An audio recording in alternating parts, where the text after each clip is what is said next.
Kabupaten Gagan Panolan. Kanjeng Adipati Surawiyata. Saderipun kula matur, kula nyuwun agunge samodra pasami. Oh. Sasampunipun panjenengan ngasta pundering pemerintahan wonten ing Kadipaten Gagan Lasem.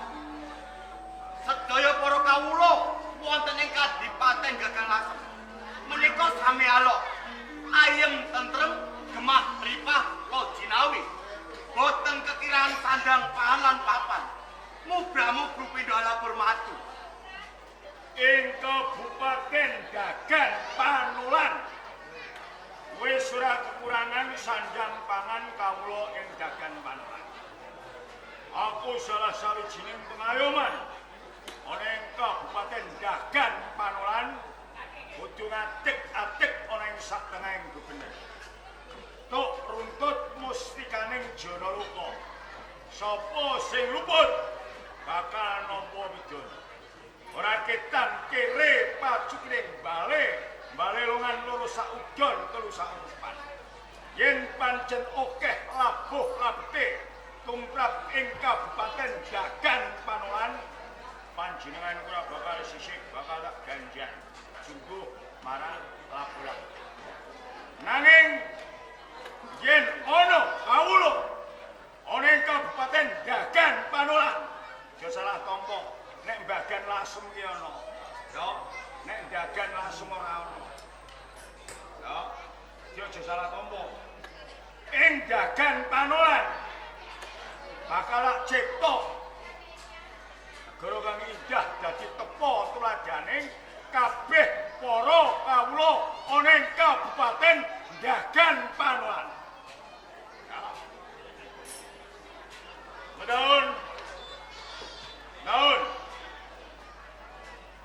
Daun. Ayo. Ditimbali pikul. Jenengan ditimbali kanjenge Adipati Surawiyata. Ditimbali.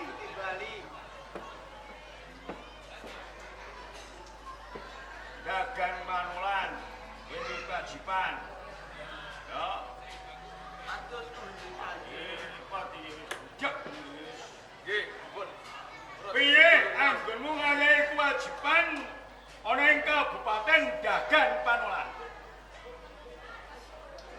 Atus pundi? Anggonmu ngayahi kewajiban dadi warangka dalem ana ing Kabupaten Gagan Panolan. Piye?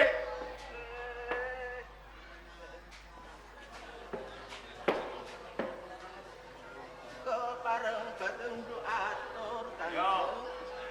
Matur. Anggen kula nindakake kewajiban wonten ing Dipang Panolan. Gagan Panolan. Kula tindakaken. Lan sedaya punika sampun rampung anggen kula nindakake kewajiban. Wis rampung. Panjenengan ampun kuciwa. Ya.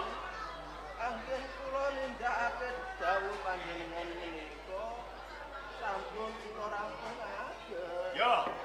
Ya kaya ngono kuwi najan sliramu wis yasa sepuh nanging isih tak kanggokke dadi warangka ana ing Kabupaten Gagan Panolan. Ya. Mula ing Kabupaten Gagan Panolan kuwi gawe katentreman aja nganti padha cecungkeran, aja nganti padha padudon, golek karukunan. Aja kuwatir jagalan jagul yen mungso aku duwe kamukten ora-orane yen kowe ora bakal padha melu ngrasakake nyampe kamukten. Mula sawetara iki senajan to mung apakat Senopati ana ing Kabupaten Gagan Panolan disabarke. Ya, engko ana metu dhewe didingake kene taun mati kok gake tetepate. Ya. Mula kabeh kawula ana ing Gagan Panolan sing duweni kewajiban jaga ning paregolan ya kudu setya tuhu anggonmu. Jaga ning paregolan sing ning jog pusaka ya kudu ngrajani tidak pelungsa ana pusaka sing kurang warangan ya kudu tanggung jawab. Assalamualaikum. Waalaikumsalam.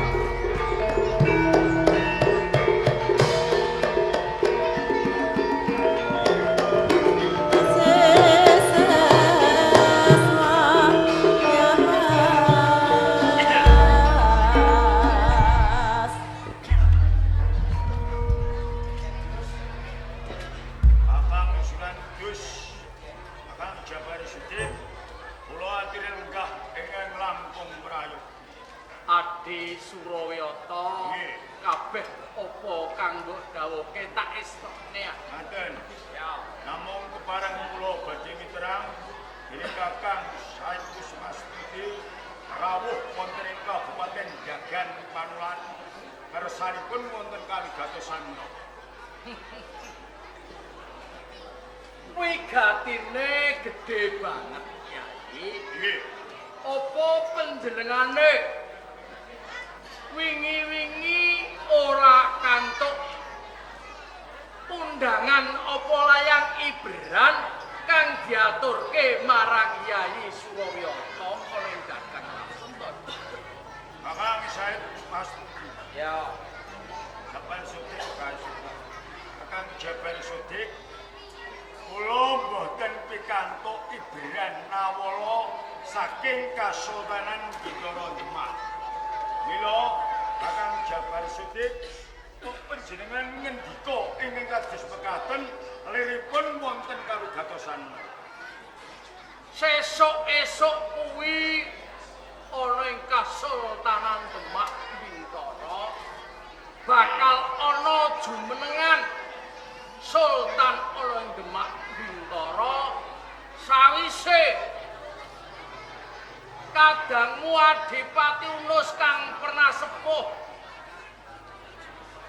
dadi Sultan lawase mung 3 taun Nggih. ana ing Kasultanan Demak Bintara sawetara Demak rak komplang to. Nggih. Dadi ora ana sing ngesuwi mula sangka kuwi sesuk-esuk ana ing Demak Bintara tabuh 9 esuk bakal ana jumenengan ana ing Kasultanan Demak. Mula sangka kuwi aku tak takon luwih dhisik ya. Nggih. Direhke karo ngerehke mungguing panamumu penandi Ci. Menawi saking pemanggih kula penak ngerehke. Kepenak ngerehke. Nggih. Yen mung sak kadipaten ra isih ka bawah pemerintahan Demak.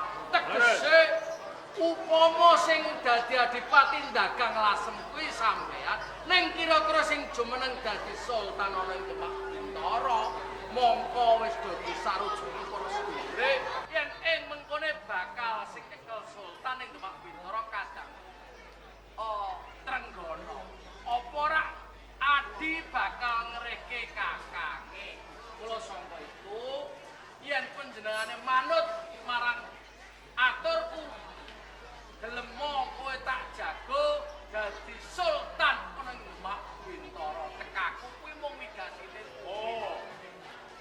Maringi pekabaran. Ya. Kula kedah nyalon Hmm. dados sultan wonten ing Kasultanan Bintara Demak. Heeh. Kakang Jabar Sudik menawi saking pemanggih kula urip mung dadi adipati ing Kabupaten Gagan Panulan. Niku wis ora kekurangan sandang pangan lan papan. Nanging menawi kula dipun jagokaken dados sultan wonten ing Kasultanan Bintara Demak. Nggih menawi dadi, menawi boten lajeng ngados pundi. Opo panjenengane sih mamang to sih darbeni penggalih ing mengkone ora bakal. Lho nggih. Ora ngopo duwe guru mantu. Oh enten. Nanging enten Kakang Sunan Udus menawi mimpang menika monggo kemawon. Nanging nek kula niku ora dadi sultan niku padha karo jejer wirang. Percaya marang aku. Kawula ning Demak Bintara ing mengkone bakal tak paringi bondo arta. Kurang apane Kudus? Nggih. Tak tuku kang supaya mengkone gelem nyoblos marang sliramu. Oh enten. Heeh. Gen kowe jumeneng dadi sultan ing Demak Bintara rak kono. Oh enten. Monggo menawi panjenengan gadhahi ego praktikal ingkang kados mekaten. Monggo kula badhe nderekaken. Kaya ngono. Nggih. Sawetara aku tak ndisi laku ben ora kawis taranan para kawula nang Demak Bintara.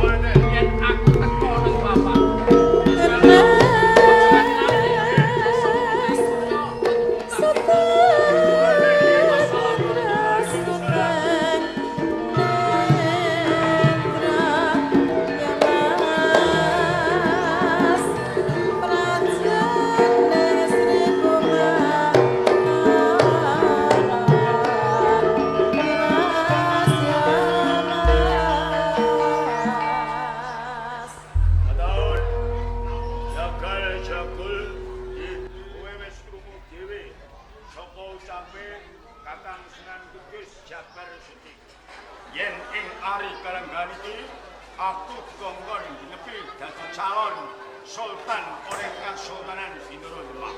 Kula ayo dereke aku tumeka oleh Kesultanan